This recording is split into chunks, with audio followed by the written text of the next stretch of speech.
लेकिन उसके पीछे कारण कुछ और है। वो पवित्रता का कारण है जो मां के साथ जुड़ा हुआ है। और ये भारत में बहुत सारे शास्त्रों में बार बार पढ़ने में आता है, सुनने में आता है कि जिस पुरुष की स्त्री चली गई उसका तो सब कुछ चला गया। मां चली गई तो और कुछ बचा ही नहीं। पत्नी गई तो बहुत कुछ चला गया। विदुर होना बहुत अपमानजनक स्थिति है समाज में, हमारे देश में, हमारी मान्यता में, हमारी सभ्यता में। तो क्यों है? क्योंकि मात्र सत्तात्मक है सब कुछ। बच्चे पैदा होंगे नहीं होंगे मां का है, बच्चे बड़े होंगे तो क्या संस्कार मिलेंगे मां का फैसला है, पिता का उसमें कोई बड़ा योगदान नहीं। पिता तो थोड़ा सपोर्टिंग हैंड के रूप में है, जो कुछ गढ़ रही है तो वो तो मां गढ़ रही है। तो भारत की सभ्यता मात्र सत्तात्मक, इसलिए हमने शायद हमारे देश को भारत माता बोला। हमने कभी क्यों नहीं कहा भारत पिता, भारत माता ही क्यों कहते? क्योंकि मात्र सत्तात्मक है सब कुछ। यहां तो भारत माता ही कहेंगे। भारत शब्द तो पुल्लिंग है, लेकिन माता तो हमने लगाया है उसके साथ भी। गंगा के साथ भी माता लगा दिया, गाय के साथ भी माता लगा दिया, यमुना के साथ भी माता लगा दिया। गंगा मैया है, यमुना मैया है, गैया मैया है। ये मैया है, भले वो पुल्लिंग ही क्यों ना हो, क्योंकि मात्र सत्तात्मक है सब कुछ। तो अब हम मात्र सत्तात्मक समाज में रहने वाले लोग पितृ सत्तात्मक समाज के लोगों की नकल करें तो अल्टीमेटली क्या निकलेगा? आपको अपने स्थान बदलने पड़ेंगे और उसमें से तो बहुत कुछ घालमेल होगा। तो अभी मैं आपको इस उदाहरण को और थोड़ा स्पष्ट करता हूं कि हम भारत में विदेशी टीवी चैनलों को आज देखते हैं।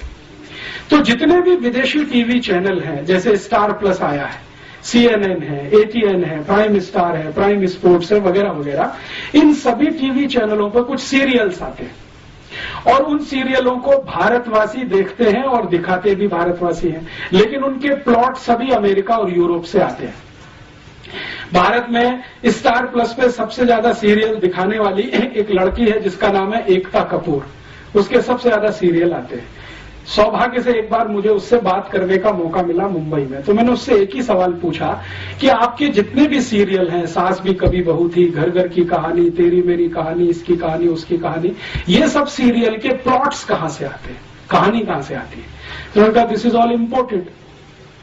प्लॉट तो सभी अमेरिका से हैं, यूरोप से आए हैं, कहानी सब वहां से आई है, उसमें हमने भारतीय पात्रों को फिट करने की कोशिश की है। तो मैंने कहा अब मुझे समझ में आ गया कि आपके सभी सीरियल में माताओं को ही सबसे ज्यादा गालियां क्यों दी जाती है। सास भी कभी बहू थी, आप अगर इस सीरियल को ध्यान से देखें तो इस सीरियल की सभी स्त्री पात्र या माताएं पात्र सबसे ज्यादा दुर्भावना का शिकार है। ऐसे ही कसौटी जिंदगी की या कहानी घर घर की, कोई भी सीरियल देखें, ये सभी सीरियलों को मैं देख नहीं पाता हूं, लेकिन इनकी स्टोरी जरूर पढ़ता हूं मैं। कभी अखबार में आती है, कभी मैगजीन में। तो उन सब सीरियलों में एक माता दूसरे के खिलाफ षड्यंत्र कर रही है, दूसरी तीसरे के खिलाफ, तीसरी चौथी के खिलाफ, ननद भाभी के खिलाफ, भाभी ननद के खिलाफ, माता जो है किसी और के। इसी तरह के षड्यंत्र षड्यंत्र षड्यंत्र माताओं के बीच में सबसे ज्यादा, पुरुषों में कुछ कम, क्योंकि ये सब इंपोर्टेड प्लॉट्स हैं, यूरोप से आए हैं अमेरिका। तो वहां तो माता तो कुछ है नहीं, तो उसके खिलाफ षड्यंत्र भी हो तो कोई महत्व की बात नहीं है। यहां तो बहुत कुछ उसी पर निर्भर है, लेकिन हमने चूंकि आयातित किया हुआ है, उसको हिंदुस्तान का थोड़ा मिर्च मसाला लगा के पेश किया हुआ है, तो सभी सीरियल उसी तरह के दिखाई देते हैं इस देश में। चूंकि हम अगर अपनी सभ्यता को ध्यान में रख के कोई सीरियल बनाएं और अपनी मान्यताओं को ध्यान में रख के बनाएं तो इसके बिल्कुल विपरीत बनेंगे जो आज हम देख रहे हैं या दिखाए जा रहे हैं। अच्छा, मैंने जब इनको कहा कि एकता कपूर को कि आप कोई भारतीय मान्यताओं के आधार पर भी, तो उनका आप प्लॉट बना के दे दीजिए, हमारी दिमाग में तो आता नहीं है, क्योंकि हमने तो जो पढ़ा लिखा है वो सब कुछ इसी तरह का है, मॉडर्निज्म का, यूरोपियनिज्म का, अमेरिकनिज्म। एकता कपूर यूरोप में पढ़ के आई है, थोड़े दिन अमेरिका में रह के आई है, तो वो कहती है कि ज्यादा कुछ हम जो देखते रहे वो यहाँ पे बनाते रहे। तो इस तरह का होता है। जब आप अंधानुकरण करते हैं, बिना सोचे समझे नकल करते हैं, तो इस तरह का उसमें से कुछ निकलता है। फिर हम अपना सिर पीटते हैं, अरे हमारी संस्कृति का नाश हो रहा है, सभ्यता का नाश हो रहा है। वो तो होगा ही, क्योंकि बिना सोचे समझे तो आप ये सब कर ही रहे हैं। कोई विचार तो होता नहीं, कोई बहस तो होती नहीं, कोई मुहाविसा तो होता नहीं इस देश में, ऐसे ही चलता जाता है। तो एक मात्र सत्तात्मक समाज हमारा, एक पितृ सत्तात्मक समाज उनका। अब कौन अच्छा कौन बुरा इसमें नहीं जाना चाहिए, वो अलग हम अलग। अब अलग अलग मान्यता और सभ्यता के लोग अलग अलग मान्यता और सभ्यता के ही कार्य करेंगे, तभी कुछ अच्छा होगा, नहीं तो उसमें से कुछ खराब ही निकलेगा। घालमेल करेंगे, फ्यूजन करेंगे तो खिचड़ी बनेगा। इस तरह का यूरोप और अमेरिकन समाज है। इसमें और भी बहुत सारी बातें हैं, जैसे उदाहरण के लिए एक बात यह है कि ये जो लावारिस बच्चे हैं फिर ये कहां जाते हैं अंत में, यूरोप में। तो ये अंत में गुलाम बन के काम में आते हैं। कॉन्वेंट से जो बच्चे निकलते हैं वो सब गुलाम बनते हैं। और आप जानते हैं कि गुलामी प्रथा, दास प्रथा यूरोप का लंबे समय तक चला हुआ बहुत बड़ा अभियान रहा है, जिसको यूरोप और अमेरिका की किसी भी समाज ने आज तक ये नहीं कहा कि ये पूरा खराब था। वो कहते हैं इसमें थोड़ा सुधार करके अच्छा था, इंक्लूडिंग जॉर्ज बुश। यहां तक आके जॉर्ज बुश प्लेटो की मान्यता को ही आगे बढ़ाता है जब वो एक वक्तव्य देता है कि न्यू ऑरलिन्स में आया भूकंप, अभी आया ना, पानी का जलजला समुद्री, तो न्यू ऑरलिन्स का एरिया उसने 6-7 दिन तक नेग्लेक्ट रखा। लोग मरते रहे, कटते रहे, पिटते रहे, आर्मी नहीं भेजी, सहायता नहीं भेजी, और अंत में कहा वो गुलाम थे, सब दास लोग थे, ब्लैक्स थे, क्या करना उनके लिए। और थोड़े दिन के बाद उसी तरह का तूफान और जलजला उस एरिया में आया अमेरिका में, जहां उनका सबसे बड़ा सेंटर है केप कैनेवरल, और वहां से उनके रॉकेट और वो सब छोड़े जाते हैं, और अमेरिका का सबसे अमीर इलाका है। वहां जैसे ही जलजला आया 6 घंटे के अंदर आर्मी भी पहुंच गई, सामान भी पहुंच गया, सब पहुंच गया, क्योंकि वो व्हाइट्स हैं। तो ये जो ब्लैक्स एंड व्हाइट्स का है, ये तो अभी तक है, गया नहीं है। इतने सारे रिफॉर्म्स होने के बावजूद जॉर्ज बुश के दिमाग में वो कीड़ा बैठा हुआ है। अमेरिका में और यूरोप में ये लंबे समय से, हजारों साल से गुलामी की दास प्रथा, और इसी दास प्रथा में इन सब बच्चों का इस्तेमाल होता रहा है।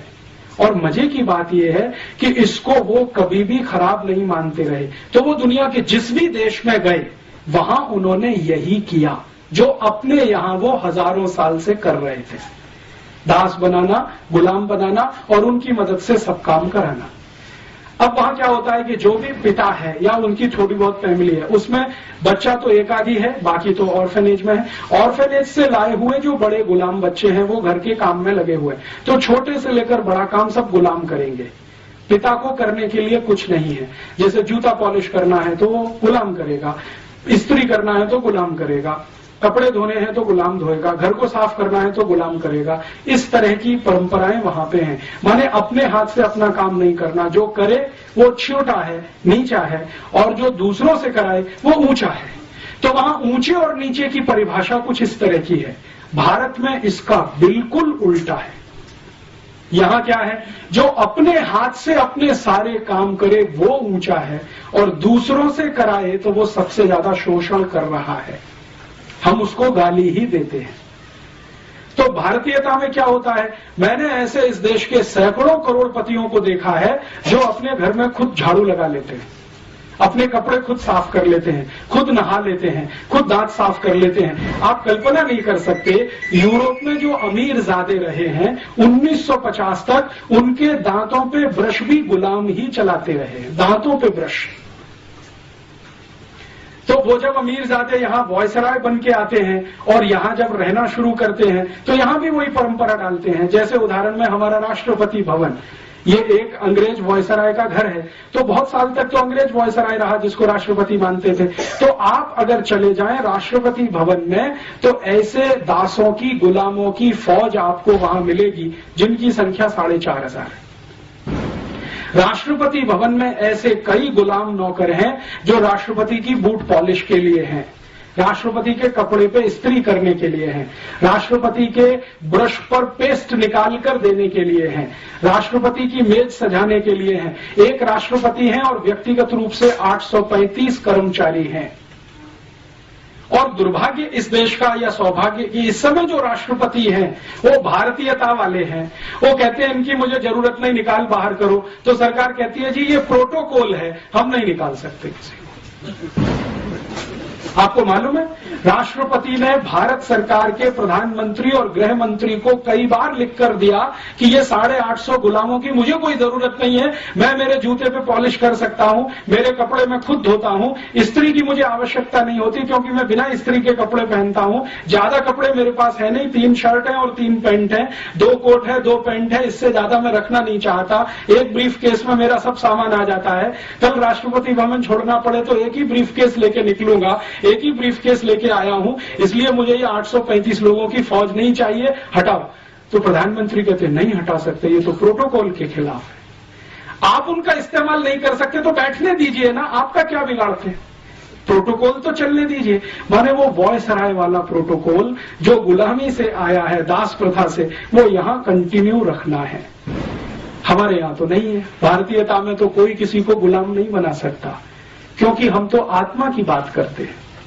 हम तो कहते हैं ना, आत्मा सबकी समान है, परमात्मा का अंश है, कोई किसी को कैसे गुलाम बना सकता है। हम तो किसी जानवर को गुलाम नहीं बना सकते, आदमी की तो बहुत दूर की बात है, और अगर बनाते हैं तो वो समाज में विकृति माना जाता है, उसको स्वीकृति कभी किसी ने नहीं दिया है, ये हमारे देश में नहीं। अब हमारे यहाँ क्या होता है, मॉडर्निज्म में हमने अमेरिका और यूरोप से प्रभावित होकर बहुत कुछ करना शुरू किया है। जैसे कुत्ते पाल लिए, अभी बहुत लोग हैं जो घर घर में कुत्ते पालते हैं। भारतीयता में आप कुत्ता घर में बांध के नहीं रख सकते, वो तो स्वतंत्र छोड़ने के लिए ही है, लेकिन हमने घर में पाल लिए और उनको गले में पट्टा डाल के घुमाने के लिए लेके जाते हैं और फिर वापस लाते हैं, उसमें बड़ी शान समझते हैं। और अगर उसको पलट के ये कह दो कि भाई ये कुत्ते पालने से अच्छा कोई गाय पाल लो तो दूध तो मिलेगा और गोबर का खाद किसी किसान को मिलेगा, क्या अब्सर्डिटी की बात करते हो, गाय रखेंगे, गंदा करती है, और वो कुत्ता कहीं भी गंदा करता है,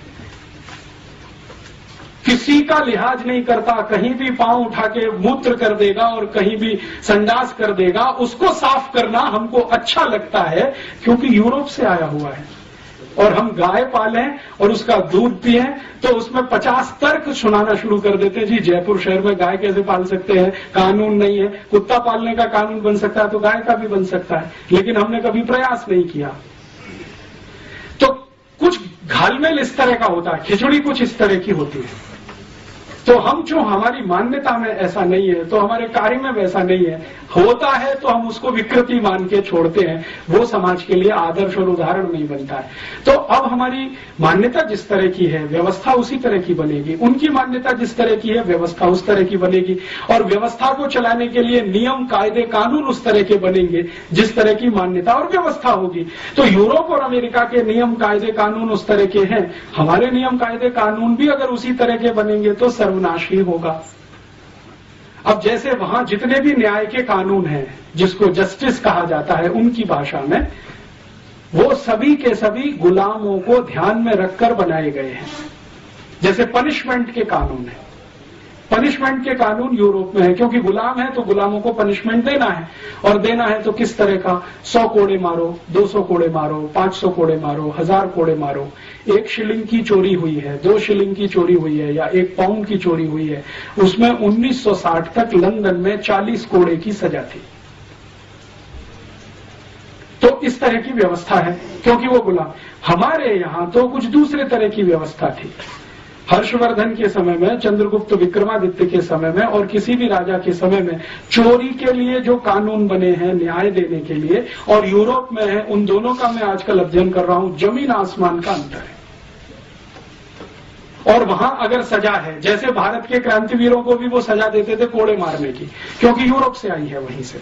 तो भारत का कोई क्रांतिवीर है, अंग्रेजों के खिलाफ बगावत किया, 50 कोड़े मारो। जैसे चंद्रशेखर आजाद की कहानी तो आपने सबने सुनी है कि उनको अदालत में ही कोड़े मारे गए थे। तो उन्होंने जज से रियायत मांगी कि ये तो बहुत ज्यादा है, तो जज ने कहा अच्छा 5 कम कर दो, 45 मार दो, ये दया है। लेकिन वो जज जानता नहीं है कि 10 कोड़े में भी ये मर जाएगा, और वही हुआ चंद्रशेखर आजाद के साथ। तो जो न्यायाधीश बैठा था कुर्सी पर, वो कहे कि मैं क्या करूं, मुझे तो जो लॉ मिला है उसके आधार पर मैंने फैसला दिया है, अब इसमें प्रेम दया करुणा कहां से फिट बैठती है मेरे समझ में नहीं आता। भारतीयता की नजर से मैं नहीं देख सकता क्योंकि मुझे कानून ऐसा मिला है पालन करने के लिए। तो चंद्रशेखर के केस में जज की यह टिप्पणी, वो कहता है कि भारतीयता की नजर से देखूं तो ये बहुत बड़ा जुर्म है जो मैंने किया, कि उसको मैंने 50 कोड़े की सजा दी, बाद में 5 घटा के 45 कर दिया। लेकिन चंद्रशेखर को जब 10 कोड़े पड़े हैं तो वो बेहोश हो गए। तो बेहोशी के बाद इंतजार किया है जज ने, दोबारा होश आने पर बाकी 40 कोड़े मरवाए, 45। तो हम कहते हैं जी बहुत अत्याचार है, लेकिन वो कहते हैं ये तो हमारे यहाँ सामान्य व्यवहार है। इसी तरह से हम सजा देते हैं यूरोप में अपने गुलामों को, तो यही भारत में कर रहे हैं। इसी तरह से भारत के क्रांतिवीरों को सजाएं देने के तरीके, जो गुलामों को वहां यूरोप में बर्फ की सिल्ली पे लिटा देना और उसको पीठ पर पीछे से डंडे से मारना, ये this is typical European style. Europe में बर्फ बहुत है, जमीन पे लिटा दिया, पीछे से बैत से मार रहे हैं, यही भारत में वो लेके आए। और विनायक दामोदर सावरकर को पहली बार जब अरेस्ट किया है तो उनको यही दंड है, बर्फ की सिल्ली पे लिटाकर पीछे से केन से मारना, जब तक बेहोश ना हो जाए तब तक मारना। तो ये जो कुछ भी वो कर रहे हैं यहां, हमको ऐसा लगता है अत्याचार कर रहे हैं क्योंकि हमारी मान्यता के, वो कहते हैं कि हम तो न्याय दे रहे हैं क्योंकि उनकी मान्यता के। तो झगड़ा यही है, और इसी झगड़े को गांधी जी ने सभ्यता का झगड़ा बताया। और गांधी जी ने ये जो कहा कि ये शैतानी सभ्यता है, शायद वो यही सब कारण से, वो कहते हैं ये शैतान से भी गिरे हुए हैं।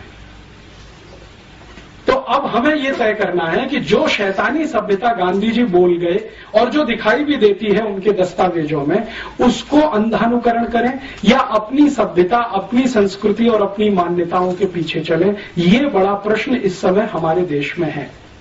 फिर हम ये कह सकते हैं कि हाँ, भारतीय सभ्यता में सब कुछ अच्छा है क्या, संस्कृति में सब कुछ अच्छा है? नहीं है, बहुत कुछ खराब है, क्योंकि सभी सभ्यताओं में बहुत कुछ खराब होता है, बहुत कुछ अच्छा होता है। तो हमारी सभ्यता संस्कृति में भी बहुत कुछ खराब आ गया है, शायद वो नकल से आया हो। सबसे बड़ी खराबी अपनी सभ्यता में जो पिछले 200, 250, 500 वर्षों में आई है, या शायद ज्यादा आ गई हो, कि हमने जातियों के आधार पर ऊंच नीच कर दिया इस देश में। ये अपर कास्ट है, ये लोअर कास्ट है, ये बैकवर्ड क्लास है, ये फॉरवर्ड क्लास है, ये ब्राह्मण है, ये चमार है, ये चमार नीचा है, ब्राह्मण ऊंचा है, क्योंकि चमार हाथ से काम करता है, ब्राह्मण दिमाग से काम करता है। ये जो ऊंच नीच है, ये शायद हमारी सभ्यता की सबसे बड़ी बुराई हो। आज के समय के हिसाब से तो दिखाई ही देती है, पहले भी शायद रही हो, या इसका कोई दूसरा स्वरूप रहा हो, उस पर हमें रिसर्च करने की अभी जरूरत है। तो हमें ऐसा लगता है कि ये खराब है। तो सभी सभ्यताओं के विकास में ये एक मूल क्रम होता है कि जो खराब है उसको छोड़ते जाओ, जो अच्छा है उसको और अच्छा बनाते चले जाओ। सभ्यताओं का विकास ऐसे ही होता है। तो अगर हम मानते हैं कि भारत की सभ्यता में कुछ खराब है तो छोड़ें और उसको परिष्कृत करने की कोशिश करें, तब तो ईमानदार यात्रा हमारी होती है विकास की। लेकिन अगर अपनी सभ्यता को ही छोड़ दें, उसकी बुराई अच्छाई तो बात ही ना करें, और सब कुछ विदेशी सभ्यता में अच्छा ही अच्छा है, बिना जाने बिना समझे उसको आयातित करें, तो ये तो सर्वनाश की तरफ ले जाएगी, जो गांधी जी कहते हैं। तो मेरी अपनी मान्यता में वर्तमान में जो हमारी सरकार है, वो ग्लोबलाइजेशन के नाम पर, लिबरलाइजेशन के नाम पर इस देश को बर्बादी की तरफ लेके जा रही है, क्योंकि बिना सोचे बिना समझे यूरोपियन अमेरिकन सभ्यता को अंधाधुंध तरीके से इस देश में लागू करने की पूरी ताकत लगाई जा रही है। अब हम नागरिकों के सामने ये बड़ा धर्म संकट है कि हम कहां जाएं। अगर हमको ये तय करना है कि हम हमारी सभ्यता संस्कृति के साथ जाएं, तो पूरी हिम्मत और ताकत के साथ इसको सामूहिक रूप से कहना पड़ेगा। और या तो हम समूह के रूप में ये तय कर लें कि हमको अमरीकी होना ही अच्छा है, जैसे पंडित नेहरू मानते हैं और आज के प्रधानमंत्री भी मानते हैं कि हम यूरोपियन हो जाए, अमेरिकन हो जाए, उसी में हमारी भलाई है। तो पूरा समाज ईमानदारी के साथ अमरीकी और यूरोपीय हो जाए, मुझे उसमें कोई बुराई नहीं लगती। या तो हम ईमानदारी से अमरीकी यूरोपीय हो जाए, या ईमानदारी से भारतीय रह जाएं। ये जो बीच की खिचड़ी है, क्योंकि फ्यूजन कहीं नहीं होता है, हो नहीं सकता है, सभ्यताओं में तो नहीं हो सकता है। तो फ्यूजन करने की कोशिश करेंगे तो उसमें से कोई अभीष्ट नहीं निकलेगा, हमारे लायक नहीं होगा। इतना ही कहकर इस व्याख्यान को मैं विराम देता हूं। और इस व्याख्यान की मदद से एक नया प्रश्न मैं इस समाज में खड़ा करना चाहता हूं कि हमको जाना किधर है, ये तय करें। यूरोप अमेरिका जैसा होना है तो पूरी ताकत से बने, और भारतीय होना है तो पूरी ताकत से इधर आए। समाज के स्तर पर यह तय करने की जरूरत है, क्योंकि राजनीति इसे तय करने में समर्थ नहीं है। राजनीति समर्थ क्यों नहीं है? क्योंकि वो नितांत स्वार्थ में डूब चुकी है। और जब नितांत स्वार्थ में कोई डूब जाता है तो वो समाज को दिशा नहीं दे सकता। तो ये समाज को ही तय करना है और समाज का हिस्सा राजनीति बने, ऐसी मेरी अपेक्षा है। हमारा समाज राजनीति को निर्देशित करे, दिशा निर्धारित करे, अपने स्तर पर तय करके, ऐसी अपेक्षा के साथ मैं विदा लेता हूं। और आप सब थोड़े से नागरिकों के बीच में ये कहा, क्योंकि आप सोचते हैं, समझते हैं, और न सिर्फ सोचते समझते हैं बल्कि पढ़ सकते हैं। मैंने इतने सारे रेफरेंसेस दिए, आप चाहे तो प्लेटो को पढ़ सकते हैं, उसकी पुस्तकें यहाँ उपलब्ध हैं, रिपब्लिक भी उपलब्ध है और उसकी सब लिखी हुई है, जयपुर में मिलती हैं। सोक्रेटिस को पढ़ सकते हैं, लेविनिट्स, दिकार्त, किसको भी पढ़ना हो, रूसो को पढ़ना हो तो वो भी यहाँ उपलब्ध है। जयपुर में बहुत सारी लाइब्रेरीज हैं, आप उनमें जाके निकाल सकते हैं। और ये जो दूसरे रेफरेंस मटेरियल्स हैं वो मैं आपको दे सकता हूं, क्योंकि बहुत सारे डॉक्यूमेंट्स हमने कलेक्ट किए हैं, उनके आधार पर हम थोड़ी छोटी कुछ सीडी बना रहे हैं, कुछ कैसेट्स बना रहे हैं, कुछ पुस्तकें बना रहे हैं, कभी भी आपको मिल सकती है। लेकिन इस बहस को फिर से शुरू करना है जो गांधी जी 1909 में कह गए कि यूरोपियन सभ्यता शैतानी है, अगर फंसे तो सर्वनाश है, निकले तो जीत है, ये गांधी जी मानते थे। मैं अभी उसको मानने लगा हूं पिछले कुछ वर्षों से, क्योंकि मैंने वो देखना शुरू किया है जो गांधी जी आज से 100 साल पहले देखकर चले गए। इतनी विनम्रता के साथ आपका आभार, धन्यवाद। और इस विषय पर हम आगे चाहें तो इससे भी ज्यादा और गहरी बात हो सकती है, इससे भी ज्यादा और गहरा कोई आपके बीच में मैं बात करने के लिए फिर से आ सकता हूं। लेकिन एक बार मन बने, मानसिकता तैयार हो इस तरह का सुनने की, और सुनने की ही नहीं, बुनने की, चिंतन करने की, तो शायद आने वाले समय में मुझे भी मजा आएगा, आपको और ज्यादा मजा आएगा। आभार। ये सब बातें सबको विदित है, सब कुछ ऐसा है।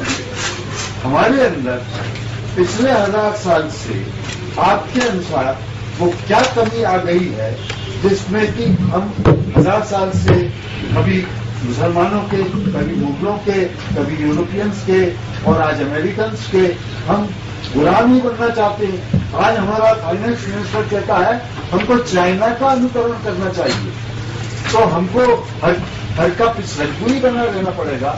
हमारे को चाइना का, अब यूरोप को छोड़कर चाइना का अनुकरण करने लगे। चाइना तो हमारा इस तरह हमारी इतनी प्रगति कर रहा है, कोई गुलामी के आधार पर नहीं कर रहा है।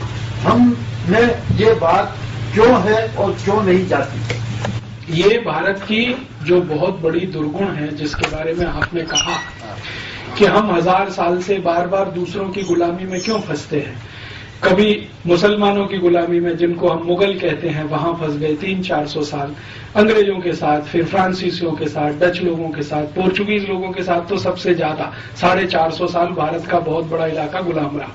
कारण क्या है? मेरी अपनी समझ और मान्यता के हिसाब से मैं कहता हूं, आपकी समझ दूसरी हो सकती है। पिछले 1000-1200 वर्षों में हमारे देश की सभ्यता में जो सबसे बड़ी एक बुराई घुसी, 1500 साल कहें, वो यही कि हमने समाज को जो बांटा है अलग अलग जातियों के आधार पर वर्गों में, जातियों के वर्ग बना दिए। ये अगड़ा वर्ग, ये पिछड़ा वर्ग, कुछ जातियां आगे, कुछ जातियां पीछे, और उसके आधार पर ऊंचा नीचा कर दिया कि जैसे कोई ब्राह्मण है वो पंडिताई का काम करता है तो ऊंचा हो गया, चमार है वो हाथ से कोई जूता बनाता है तो नीचा हो गया। हमारे यहाँ ये व्यवस्था कभी रही होगी तो कर्म के आधार पर थी, जन्म के आधार पर कभी नहीं थी। हम जन्म के आधार पर अपने वर्ग कभी नहीं बनाते, कर्म के आधार पर वर्ग बनाए हैं हमने कभी। तो जब कर्म के आधार पर ये वर्ग रहे तो भारत सोने की चिड़िया के नाम से सारी दुनिया में जाना जाता था। चंद्रगुप्त भी हुए, हर्षवर्धन भी हुए, अशोक भी हुए, तमाम। जब हमने जन्म के आधार पर इसको मानना शुरू किया होगा, वहां से गिरावट आई, और समाज में गिरावट जब आती है तो राज्य भी उसका एक अंग है समाज का, तो उसमें भी गिरावट आई और शक्ति हमारी छिन्न भिन्न हुई। वो शक्ति कैसे छिन्न भिन्न हुई वो एक उदाहरण से समझ में आता है। अंग्रेजों का एक राजा या अंग्रेजों का एक अधिकारी रॉबर्ट क्लाइव जब यहाँ आता है और बंगाल में लड़ाई लड़ता है प्लासी के स्थान पर और सिराजुद्दौला को पराजित करता है षड्यंत्र के हिसाब से, युद्ध के मैदान में नहीं, तो वो एक जुलूस निकालता है और उस जुलूस में वो एक बहुत पते की बात कहता है। वो ये कहता है कि मैं जब जुलूस निकाला भारत में कलकत्ता की सड़कों पर तो मात्र 300 सैनिक थे मेरे साथ, मैं और 300 सैनिक। भारत के हजारों लोग सड़क के दोनों किनारे खड़े होकर तालियां तो बजाते थे, लेकिन मेरे जुलूस पर कोई एक ईंट और पत्थर भी फेंक दिया होता तो भारत का इतिहास कुछ और हो गया होता। ये उसने अपनी डायरी में लिखा। बाद में उसने उसका विश्लेषण किया है कि मैंने बहुत दिन सोचा भारत में ऐसा क्यों है। तो बाद में पता चला कि जो सड़क के किनारे खड़े हुए लोग थे वो सब पिछड़ी जातियों के थे, जिनको ये लगता था कि ये अंग्रेज हैं वो भले हैं, अगली जातियों पर हमला करने के लिए आए हैं, शायद हमारे उद्धारक बनेंगे, इसलिए हम तो तालियां ही बजाएं क्योंकि हमारा शोषण ये अगली जाति वाले कर रहे हैं, फॉरवर्ड लोग हमारा शोषण कर रहे हैं। तो उन्होंने अंग्रेजों का स्वागत किया, और न सिर्फ किया बल्कि आज भी करते। तो ये जो हमारे यहाँ हुआ है जाति आधारित जन्म से, उसने हमारे समाज की शक्ति को छिन्न भिन्न किया, कमजोर किया, और समाज बट गया। अब हजारों जातियां हैं तो हजारों में बटा हुआ समाज है, शक्ति पूरी खराब हो गई। 4,500 से ज्यादा जातियां हैं, ग्रुप्स अलग अलग उसके हिसाब से बने, तो उसी में हम टूट गए और डूब गए। इसी कारण मुझे ऐसा लगता है, और भी कोई कारण हो सकता है, मुझे ऐसा लगता है कि हम बार बार गुलाम हुए और आज भी उसी गुलामी के लिए अभिशप्त बने हुए। ये मेरा अपना मानना है, इसके अलग भी कोई हो सकता है। ये जो आप कह रहे हैं, ये अगली पिछड़ी जाति का जो भेद हमारे देश के अंदर किसी तरह से दुर्भाग्यपूर्ण रूप से आ गया, परंतु जो भी गुलाम रहे हैं, चाहे मुगलों के, मुसलमानों के, फिर बाद में अंग्रेजों के, वो सबके सब अगड़ी जाति के रहे हैं, पिछड़ी जाति के नहीं रहे हैं। इसलिए कि पिछड़ी जाति अगली जाति मिलकर लड़ नहीं पाए दुश्मनों से। आप पिछड़े हैं, आपको अलग किया हुआ समाज ने, अगड़े हैं, गुलाम हैं, तो समाज के पिछड़े लोग अगड़ों के साथ नहीं आए लड़ाई लड़ने के लिए। मैं